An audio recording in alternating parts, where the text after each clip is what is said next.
In relation to population proportion, let's have a look at confidence intervals first. So this will be a view on one population case first. So what we want to see is that our Z statistic is within the two critical values, and then the probability that happens is 1 minus alpha. So alpha represents the probability that Z statistic can be outside critical value boundaries, and otherwise it should be in. So two-sided confidence intervals are very similar to normal mean value testing, with the difference now that instead of the mean value we have the sample proportion in here. Then, since we already said that we can approximate Bernoulli distribution with normal one, so we are actually using Z statistic in here, and then the standard error in our test is represented by the sample standard deviation from the proportion, so square root of the sample variance. So this upper formula shows case where we want to represent confidence interval in the language of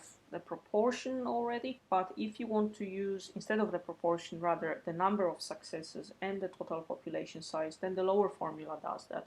So here p hat is of course x divided by n, and now everywhere else what before used to be p hat is now expressed in those very terms. One-sided confidence intervals differ from normal mean testing, especially by the boundary values. So of course in normal mean testing we would have had minus infinity in here and infinity on the right hand side.